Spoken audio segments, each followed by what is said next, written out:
Hi. Thank you everyone for coming out here today. It's great to see so many people coming out to support this. I worked for Doshisha Girls School for about 3.5 years. During that time, I routinely worked between 40 and 50 hours a week, despite being classified as a part-time teacher, which we all know that part-time teachers will work outside of their teaching hours. This is not unusual. But what is unusual is the volume of work and the fact that overtime pay was not recognized at all. Following lots of negotiating with the girls' school, I was told this past January that my contract would not be renewed. The reason that I was given is that I had reached my 2-year renewal limit, even though I had worked there for 3.5 years. I also work at the Doshisha Girls School, and what Alex said is pretty much what I would like to say. I was hired as a part-time teacher also, and was told the number of hours I would work. But when I started work, it was completely different from what I was told. And as Alex said, the amount of work we have to do is well, it's quite a lot. Of course, there's going to be some planning and preparation, but it's a lot. And Alex also said we are not paid for this overtime. So I would like that to be remedied. I would like the school to acknowledge our work also. And also thank you everybody who joined the Picket today in support. I'm very, very grateful. So I turned 60 and had been planning to save for my being booted out of Doshisha in a couple of years' time due to end of contract, and discovered suddenly that my payslip was like missing an awful lot of money, and I thought there was some mistake.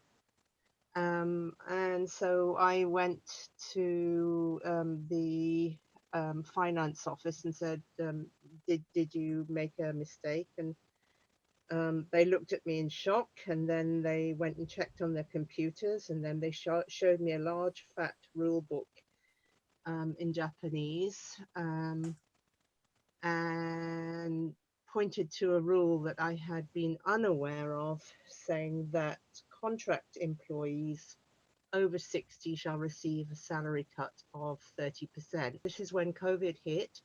I worked harder than I'd ever worked before in my life to master all the new learning management systems.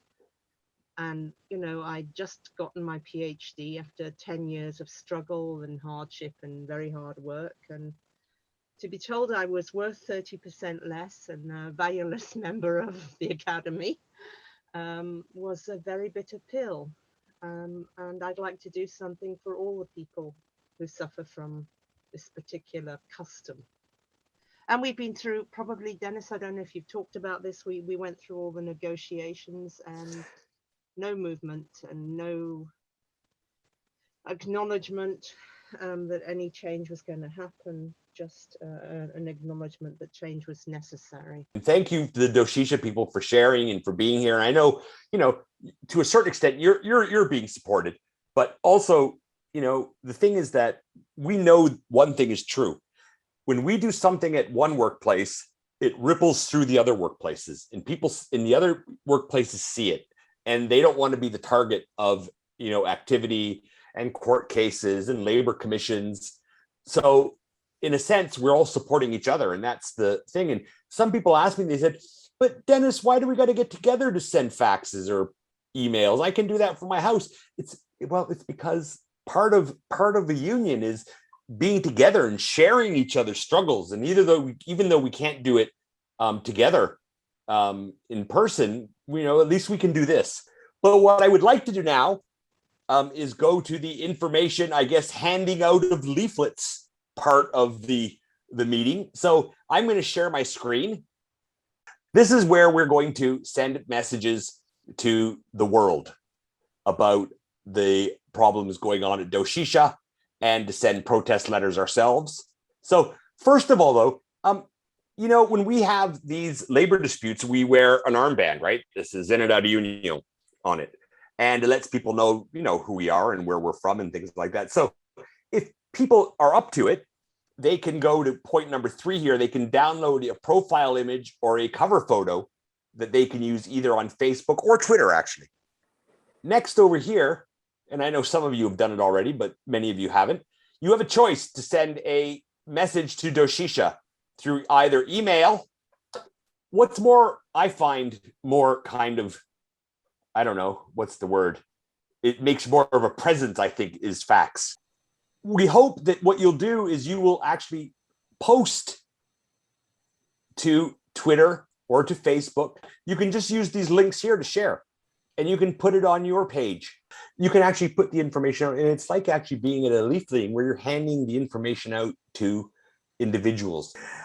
Thank you, everybody, for coming. You know, I can't say enough that it's important that we get together, even now that we can't get together, and to at least have this, so we can, you know, share the stories that we all have. It's important. Even someday when we all are able to get together on the street in front of Doshisha, this is still something important to involve our members that are not in the same area, and for us to support our members who are doing something that are outside of Kansai. So thank you, everybody, for coming out. Thank you. Thank you.